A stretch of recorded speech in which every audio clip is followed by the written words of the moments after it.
आओ माता वैष्णो देवी दे चरणे च मत्था टेकना। जय माता दी। जम्मू कश्मीर के लेफ्टिनेंट गवर्नर मनोज सिन्हा जी,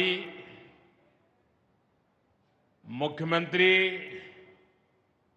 उमर अब्दुल्ला जी, केंद्रीय मंत्रिमंडल के मेरे सहयोगी अश्विनी वैष्णव जी, जितेंद्र सिंह, वी सोमन्ना जी, डिप्टी सीएम सुरेंद्र कुमार जी, जम्मू कश्मीर विधानसभा में नेता विपक्ष सुनील जी, संसद में मेरे साथी जुगल किशोर जी, अन्य जनप्रतिनिधिगण और मेरे प्यारे भाई और बहनों,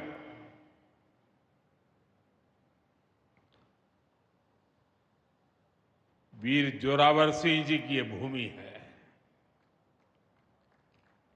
मैं इस धरती को प्रणाम करता हूं। साथियों, आज का ये कार्यक्रम भारत की एकता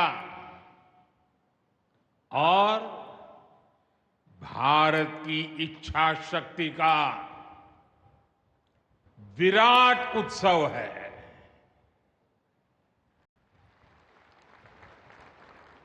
माता वैष्णो देवी के आशीर्वाद से आज वादी कश्मीर भारत के रेल नेटवर्क से जुड़ गई है।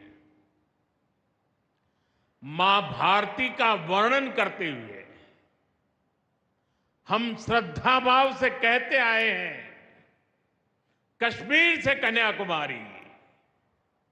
ये अब रेलवे नेटवर्क के लिए भी हकीकत बन गया है। उधमपुर, श्रीनगर, बारामूला, ये रेल लाइन प्रोजेक्ट ये सिर्फ नाम नहीं है, ये जम्मू कश्मीर के नए सामर्थ्य की पहचान है। भारत के नए सामर्थ्य का जयघोष है। थोड़ी देर पहले मुझे चिनाब ब्रिज और अंजी ब्रिज का लोकार्पण करने का अवसर मिला है। आज ही 2 नई वंदे भारत ट्रेनें जम्मू कश्मीर को मिली है। यहां जम्मू में नए मेडिकल कॉलेज का शिलान्यास हुआ है। 46,000 करोड़ रुपए के प्रोजेक्ट्स जम्मू और कश्मीर के विकास को नई गति देंगे। मैं आप सभी लोगों को विकास के नए दौर के लिए बहुत बहुत बधाई देता हूं। साथियों, जम्मू कश्मीर की अनेक पीढ़ियां रेल कनेक्टिविटी का सपना देखते देखते गुजर गई। मैं कल सीएम उमर अब्दुल्ला जी का एक बयान देख रहा था और अभी भाषण में भी बताया। वो भी बोले थे कि जब वो 7वीं 8वीं में पढ़ते थे तब से इस प्रोजेक्ट को पूरा होने का इंतजार कर रहे थे। आज जम्मू कश्मीर के लाखों लोगों का सपना पूरा हुआ है। और ये भी हकीकत है, जितने अच्छे काम है ना, वो मेरे लिए ही बाकी रहे हैं। साथियों, ये हमारी सरकार का सौभाग्य है कि इस प्रोजेक्ट ने हमारे कार्यकाल में गति पकड़ी और हमने इसे पूरा करके दिखाया। बीच में कोविड के कालखंड के कारण भी अनेक मुसीबतें आई, लेकिन हम डटे रहे। साथियों, रास्ते में आने जाने की मुश्किलें, मौसम की परेशानी, लगातार पहाड़ों से गिरते पत्थर, ये प्रोजेक्ट पूरा करना मुश्किल था, चुनौतीपूर्ण था। लेकिन हमारी सरकार ने चुनौती को ही चुनौती देने का रास्ता चुना है। आज जम्मू कश्मीर में बन रहे अनेकों ऑल वेदर इंफ्रास्ट्रक्चर प्रोजेक्ट इसका उदाहरण है। कुछ महीने पहले ही सोनमर्ग टनल शुरू हुई है। अभी कुछ देर पहले ही मैं चिनाब और अंजी ब्रिज से होकर आपके बीच आया हूं। इन पुलों पर चलते हुए मैंने भारत के बुलंद इरादों को, हमारे इंजीनियर्स, हमारे श्रमिकों के हुनर और हौसले को जिया है। चिनाब ब्रिज दुनिया का सबसे ऊंचा रेलवे आर्च ब्रिज है। लोग फ्रांस में, पेरिस में एफिल टावर देखने के लिए जाते हैं, और ये ब्रिज एफिल टावर से भी बहुत ऊंचा है। अब लोग चिनाब ब्रिज के जरिए कश्मीर देखने तो जाएंगे ही, ये ब्रिज भी अपने आप में एक आकर्षक टूरिस्ट डेस्टिनेशन बनेगा। सब लोग सेल्फी पॉइंट पर जाकर के सेल्फी निकालेंगे।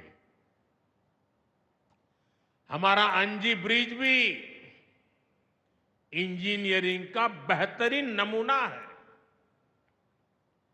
ये भारत का पहला केबल सपोर्टेड रेलवे ब्रिज है। ये दोनों ब्रिज सिर्फ ईंट, सीमेंट, स्टील और लोहे के ढांचे नहीं है। ये पीर पंजाल की दुर्गम पहाड़ियों पर खड़ी भारत की शक्ति का जीवंत प्रतीक है। ये भारत के उज्जवल भविष्य की सिंह गर्जना है। ये दिखाता है विकसित भारत का सपना जितना बड़ा है, उतना ही बुलंद हमारा हौसला है, हमारा सामर्थ्य है। और सबसे बड़ी बात, नेक इरादा है, अपार पुरुषार्थ है। साथियों, चिनाब ब्रिज हो या फिर अंजी ब्रिज, ये जम्मू की और कश्मीर की दोनों क्षेत्रों की समृद्धि का जरिया बनेंगे। इससे टूरिज्म तो बढ़ेगा ही, इकोनॉमी के दूसरे सेक्टर्स को भी लाभ होगा। जम्मू और कश्मीर की रेल कनेक्टिविटी दोनों क्षेत्रों के कारोबारियों के लिए नए अवसर बनाएगी।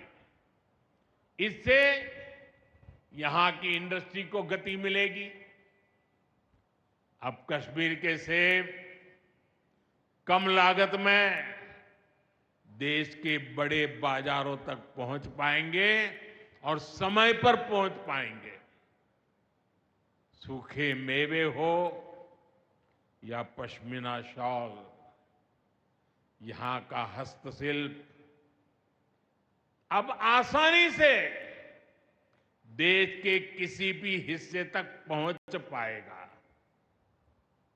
इससे जम्मू कश्मीर के लोगों को देश के दूसरे हिस्सों में आना जाना भी बहुत आसान होगा। साथियों, मैं यहां संगलदान के एक स्टूडेंट का अखबार में कमेंट पढ़ रहा था। उस स्टूडेंट ने कहा कि उसके गांव के उन्हीं लोगों ने अब तक ट्रेन नहीं देखी थी जो गांव से बाहर गए।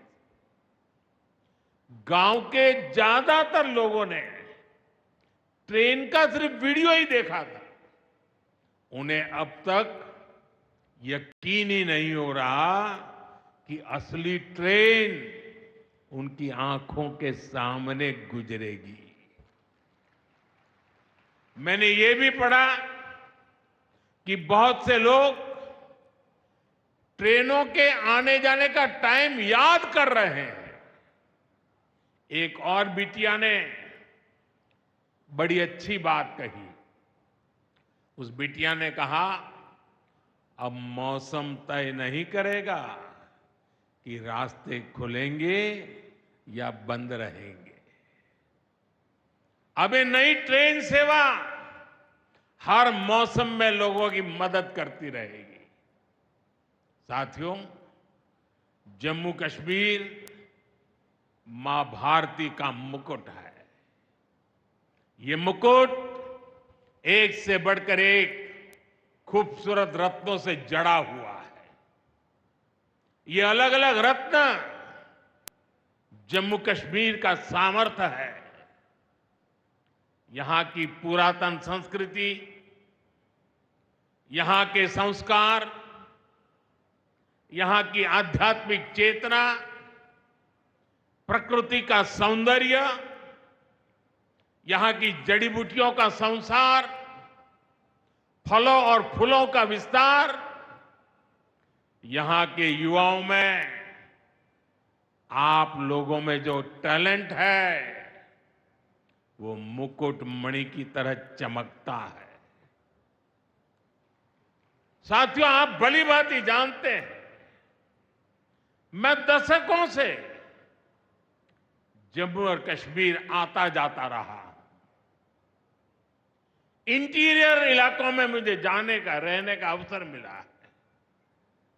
मैंने इस सामर्थ्य को लगातार देखा है, महसूस किया है, और इसलिए मैं पूरे समर्पण भाव के साथ जम्मू कश्मीर के विकास में जुटा हूं। साथियों, जम्मू कश्मीर भारत की शिक्षा और संस्कृति का गौरव रहा है। आज भारत दुनिया के बड़े नॉलेज हब में से एक हमारा जम्मू कश्मीर बन रहा है, तो इसमें जम्मू कश्मीर की भागीदारी भी भविष्य में भी बढ़ने वाली है। यहां आईआईटी, आईआईएम, एम्स और नीट जैसे संस्थान है। जम्मू और श्रीनगर में सेंट्रल यूनिवर्सिटीज हैं। जम्मू और कश्मीर में रिसर्च इकोसिस्टम का भी विस्तार हो रहा है। साथियों, यहां पढ़ाई के साथ साथ दवाई के लिए भी अभूतपूर्व काम हो रहा है। बीते कुछ सालों में ही 2 स्टेट लेवल के कैंसर संस्थान बने हैं। पिछले 5 वर्षों में यहां 7 नए मेडिकल कॉलेज शुरू किए गए हैं। आप भी जानते हैं, जब मेडिकल कॉलेज खुलता है तो उससे मरीजों के साथ ही उस क्षेत्र के युवाओं को भी सबसे ज्यादा फायदा मिलता है।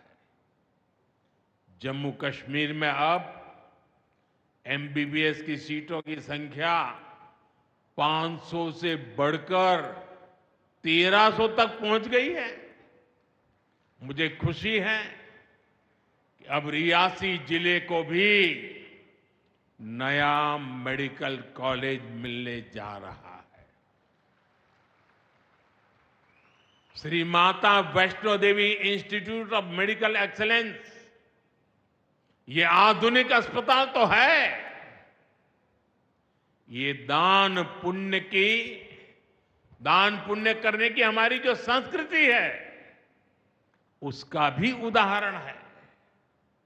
इस मेडिकल कॉलेज को बनाने में जो राशि लगी है उसके लिए भारत के कोने कोने से माता वैष्णो देवी के चरणों में आने वाले लोगों ने दान दिया हुआ है। मैं श्री माता वैष्णो देवी श्राइन बोर्ड को, उनके अध्यक्ष मनोज जी को इस पवित्र कार्य के लिए बहुत बहुत शुभकामनाएं देता हूं। इस अस्पताल की क्षमता भी 300 बेड से बढ़कर 500 बेड की जा रही है। कटरा में माता वैष्णो देवी के दर्शन करने आने वाले लोगों को भी इससे बहुत सहूलियत रहने वाली है। साथियों, केंद्र में भाजपा एनडीए की सरकार को अब 11 साल हो रहे हैं। ये 11 साल गरीब कल्याण के नाम समर्पित रहे हैं। प्रधानमंत्री आवास योजना से 4 करोड़ गरीबों का पक्के घर का सपना पूरा हुआ है। उज्ज्वला योजना से 10 करोड़ रसोइयों, उसमें धुएं का अंत हुआ है। हमारी बहनों को, बेटियों को उनकी सेहत की रक्षा हुई है। आयुष्मान भारत योजना से 50 करोड़ गरीबों को 5 लाख रुपए तक का मुफ्त इलाज मिला है। प्रधानमंत्री गरीब कल्याण अन्न योजना से हर थाली में भरपेट अनाज सुनिश्चित हुआ है।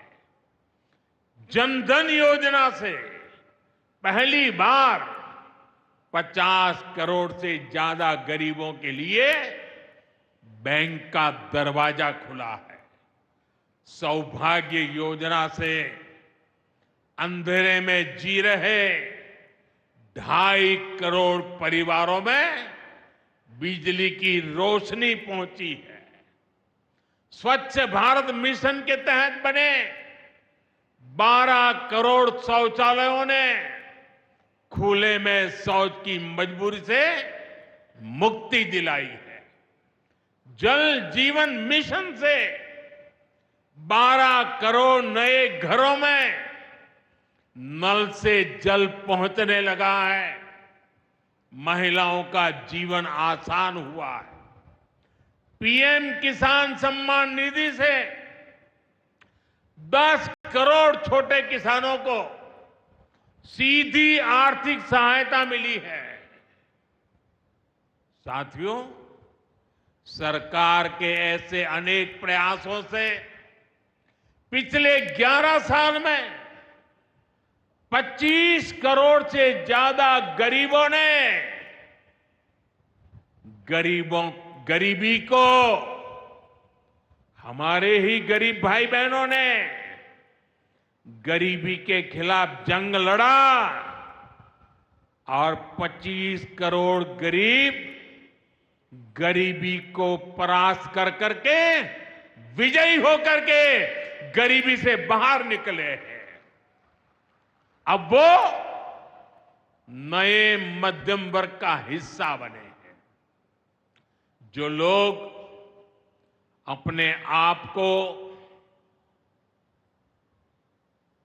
समाज व्यवस्था के एक्सपर्ट मानते हैं, बड़े खेरखा मानते हैं, जो लोग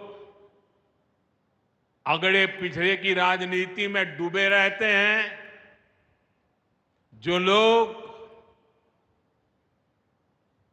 दलितों के नाम पर राजनीतिक रोटियां सेकते रहे हैं, जरा जिन योजनाओं का मैंने सिर्फ उल्लेख किया है उसकी तरफ नजर कर लीजिए। कौन लोग हैं जिनको ये सुविधाएं मिली हैं? वो कौन लोग हैं जो आजादी के 7 दशक तक इन प्राथमिक सुविधाओं से वंचित रहे थे? ये मेरे दलित भाई बहन है, ये मेरे आदिवासी भाई बहन है, ये मेरे पिछड़े भाई बहन है, ये पहाड़ों पर गुजारा करने वाले, ये जंगलों में बसने वाले, झुग्गी झोपड़ी में जिंदगी पूरी करने वाले, ये वो परिवार है जिनके लिए मोदी ने अपने 11 साल खपा दिए हैं।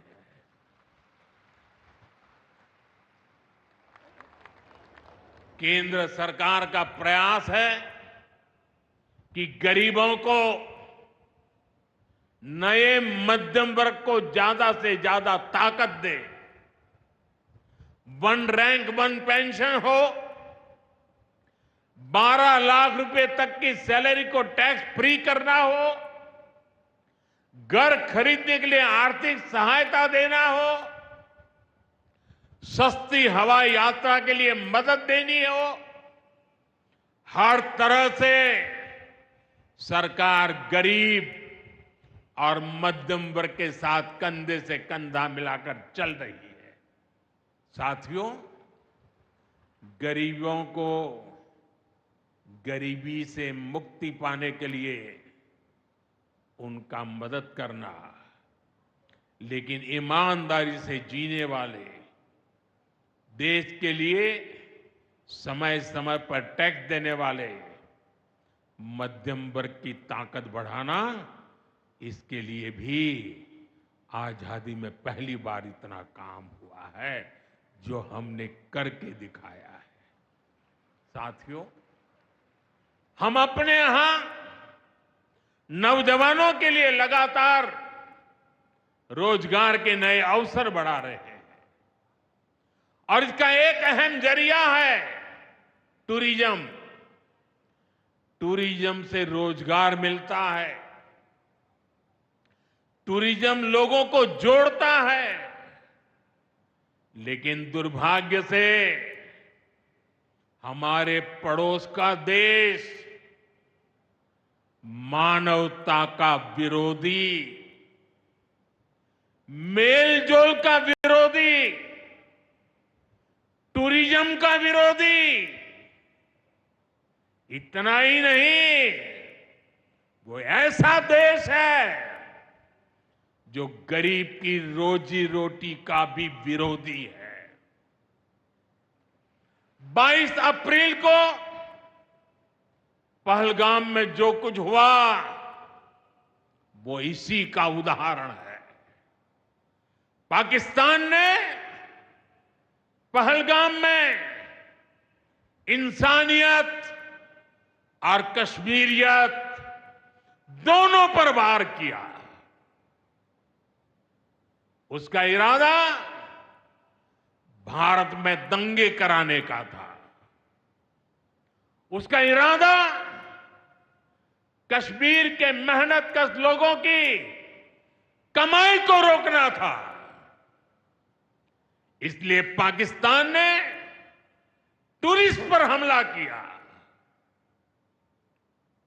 वो टूरिज्म जो बीते 4-5 साल में लगातार बढ़ रहा था, हर साल यहां रिकॉर्ड संख्या में टूरिस्ट आ रहे थे।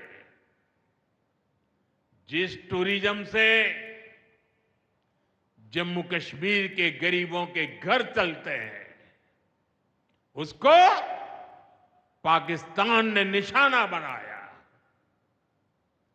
कोई घोड़े चलाने वाला, कोई पोर्टर, कोई गाइड, कोई गेस्ट हाउस वाला, कोई दुकान ढाबा चलाने वाला, पाकिस्तान की साजिश इन सबको तबाह करने की थी। आतंकियों को चुनौती देने वाला नौजवान आदिल, वो भी तो वहां मेहनत मजदूरी करने गया था, लेकिन अपने परिवार की देखरेख कर सके इसलिए मेहनत कर रहा था। आतंकियों ने उस आदिल को भी मार दिया। साथियों, पाकिस्तान की साजिश के खिलाफ जिस प्रकार जम्मू कश्मीर के लोग उठ खड़े हुए हैं, जम्मू कश्मीर के अवाम ने इस बार जो ताकत दिखाई है, ये सिर्फ पाकिस्तान नहीं, दुनिया भर की आतंकवादी मानसिकता को जम्मू कश्मीर के लोगों ने कड़ा संदेश दिया है। जम्मू कश्मीर का नौजवान अब आतंकवाद को मुंह तोड़ जवाब देने का मन बना चुका है। ये वो आतंकवाद है जिसने घाटी में स्कूल जलाए, और सिर्फ स्कूल यानी इमारत नहीं जलाई थी, 2-2 पीढ़ी का भविष्य जला दिया था, अस्पताल तबाह किए, जिसने कई पीढ़ियों को बर्बाद किया। यहां जनता अपनी पसंद के नुमाइंदे चुन सके, यहां चुनाव हो सके, ये भी आतंकवाद के चलते बड़ी चुनौती बन गया था। साथियों, बरसों तक आतंक सहने के बाद जैसे जम्मू कश्मीर ने इतनी बर्बादी देखी थी कि जम्मू कश्मीर के लोगों ने सपने देखना ही छोड़ दिया था। आतंकवाद को ही अपना भाग्य मान लिया था। जम्मू कश्मीर को इस स्थिति से निकालना जरूरी था, और हमने ये करके दिखाया है। आज जम्मू कश्मीर का नौजवान नए सपने भी देख रहा है, और उन्हें पूरे भी कर रहा है। अब कश्मीर का नौजवान बाजारों को, शॉपिंग मॉल्स को, सिनेमा हॉल को गुलजार देख करके खुश है। यहां के लोग जम्मू कश्मीर को फिर से फिल्मों की शूटिंग का प्रमुख केंद्र बनते देखना चाहते हैं। इस क्षेत्र को स्पोर्ट्स का हब बनते देखना चाहते हैं। यही भाव हमने अभी माता खीर भवानी के मेले में भी देखा है। जिस तरह हजारों लोग माता के दर पर पहुंचे, वो नए जम्मू कश्मीर की तस्वीर दिखाता है। अब 3 तारीख से अमरनाथ यात्रा भी शुरू होने वाली है। ईद की उमंग भी हम चारों तरफ देख रहे हैं। विकास का जो वातावरण जम्मू कश्मीर में बना था, वो पहलगाम के हमले से डिगने वाला नहीं है। जम्मू कश्मीर के आप सभी लोगों को और आप सबसे नरेंद्र मोदी का वायदा है। मैं यहां विकास को रुकने नहीं दूंगा। यहां के नौजवानों को सपने पूरा करने से कोई भी बाधा अगर रुकावट बनती है, तो उस बाधा को पहले मोदी का सामना करना पड़ेगा। साथियों, आज 6 जून है। याद कीजिए, 1 महीने पहले, ठीक 1 महीने पहले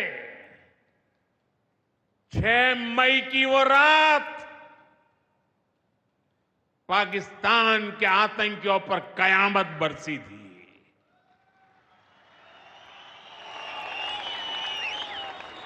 अब पाकिस्तान कभी भी ऑपरेशन सिंदूर का नाम सुनेगा तो उसे अपनी शर्मनाक शिकस्त याद आएगी। पाकिस्तानी फौज और आतंकियों ने कभी सोचा नहीं था कि भारत पाकिस्तान में सैकड़ों किलोमीटर अंदर जाकर के आतंकवादियों पर इस तरह वार करेगा। बरसों की मेहनत से उन्होंने आतंक की जो इमारतें बनाई थी, वो कुछ ही मिनटों में खंडहर में बदल गई है। और ये देख पाकिस्तान बुरी तरह बौखला गया था और उसने अपना गुस्सा जम्मू के, पूंछ के दूसरे जिलों के लोगों के पर भी निकाला। पूरी दुनिया ने देखा कि पाकिस्तान ने कैसे यहां घर उजाड़े, बच्चों पर गोले फेंके, स्कूल, अस्पताल तबाह किए, मंदिर, मस्जिद, गुरुद्वारों पर शेलिंग की। आपने जिस तरह पाकिस्तान के हमलों का मुकाबला किया, वो हर देशवासी ने देखा है। इसलिए अपने परिवारजनों ने उनके साथ हर देशवासी पूरी शक्ति से खड़ा है। साथियों, जिन लोगों की क्रॉस बॉर्डर फायरिंग में मृत्यु हुई है, उनके परिवार के सदस्य को कुछ दिन पहले ही नियुक्ति पत्र सौंपे गए हैं। सेलिंग से प्रभावित 2000 से ज्यादा परिवारों की तकलीफ भी हमारी अपनी तकलीफ है। इन परिवारों को सेलिंग के बाद अपने घर की मरम्मत के लिए आर्थिक मदद दी गई थी। अब केंद्र सरकार ने ये तय किया है कि इस मदद को और बढ़ाया जाए। आज के इस कार्यक्रम में मैं इसकी भी जानकारी आपको देना चाहता हूं। साथियों, जिन घरों में बहुत ज्यादा नुकसान हुआ है उन्हें अब 2 लाख रुपए और जो घर आंशिक रूप से क्षतिग्रस्त हुए उन्हें 1 लाख रुपए की सहायता अलग से दी जाएगी, अतिरिक्त दी जाएगी। यानी अब उन्हें पहली बार की मदद के बाद ये एक्स्ट्रा धनराशि मिलेगी। साथियों, हमारी सरकार बॉर्डर किनारे बसे लोगों को देश का प्रथम प्रहरी मानती है। बीते दशक में सरकार ने बॉर्डर के जिलों में विकास और सुरक्षा के लिए अभूतपूर्व काम किया है। इस दौरान करीब 10,000 नए बंकर्स बनाए गए हैं। इन बंकरों ने ऑपरेशन सिंदूर के बाद बने हालात में लोगों का जीवन बचाने में बड़ी मदद की है। मुझे बताते हुए खुशी है कि जम्मू और कश्मीर डिवीजन के लिए 2 बॉर्डर बटालियन बनाई गई है। 2 वुमेन बटालियन बनाने का भी काम पूरा कर लिया गया है। साथियों, हमारा जो इंटरनेशनल बॉर्डर है उसके पास जो बहुत दुर्गम इलाके हैं वहां भी सैकड़ों करोड़ रुपया खर्च करके नया इंफ्रा बनाया जा रहा है। कठुआ से जम्मू हाईवे को 6 लेन का एक्सप्रेसवे बनाया जा रहा है। अखनूर से पुंछ हाईवे का भी चौड़ीकरण किया जा रहा है।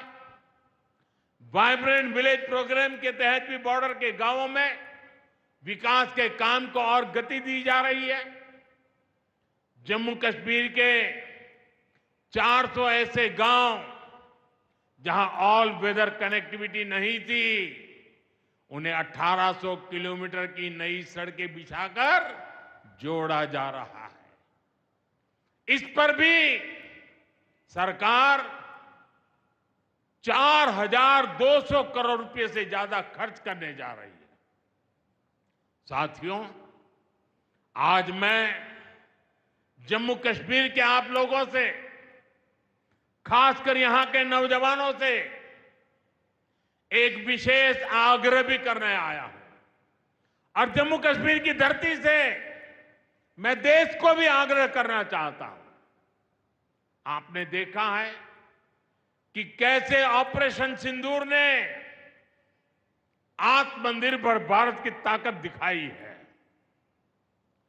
आज दुनिया भारत के डिफेंस इकोसिस्टम की चर्चा कर रही है और इसके पीछे एक ही कारण है, हमारी सेनाओं का मेक इन इंडिया पर भरोसा।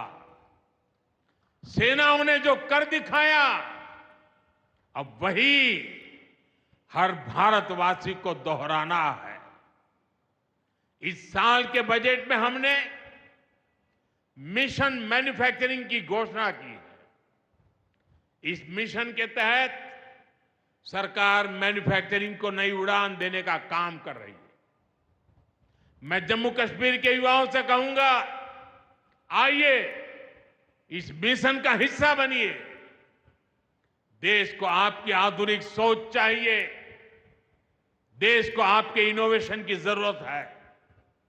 आपके आइडिया, आपकी स्किल भारत की सुरक्षा को, भारत की अर्थव्यवस्था को नई ऊंचाई देंगे। पिछले 10 वर्षों में भारत एक बड़ा डिफेंस एक्सपोर्टर बना है। अब हमारा लक्ष्य है दुनिया के टॉप डिफेंस एक्सपोर्टर्स में भारत का नाम भी शामिल हो। इस लक्ष्य की ओर हम जितना तेजी से बढ़ेंगे, उतनी ही तेजी से भारत में रोजगार के लाखों नए अवसर पैदा होंगे। साथियों, हमें एक और संकल्प लेना है। जो सामान भारत में बना हो, जिसमें हमारे देशवासियों का पसीना लगा हो, हम सबसे पहले उसे ही खरीदें। और यही राष्ट्रभक्ति है, यही राष्ट्र की सेवा है।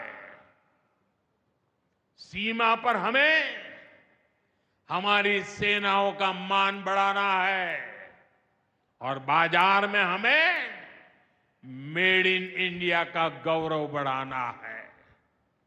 साथियों, एक सुनहरा और उज्जवल भविष्य जम्मू कश्मीर का इंतजार कर रहा है।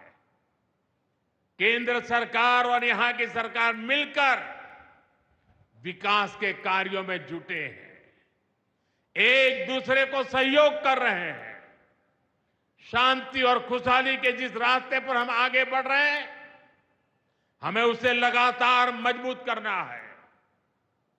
मां वैष्णो देवी के आशीर्वाद से विकसित भारत, विकसित जम्मू कश्मीर का यह संकल्प सिद्धि तक पहुंचे, इसी कामना के साथ आप सभी को फिर से ये ढेर सारे विकास के प्रोजेक्ट के लिए और एक से बढ़कर एक शानदार प्रोजेक्ट के लिए मैं बहुत बहुत बधाई देता हूं।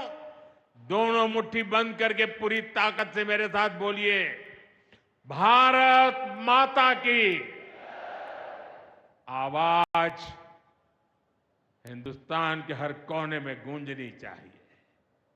भारत माता की, भारत माता की, भारत माता की, भारत माता की। बहुत बहुत धन्यवाद।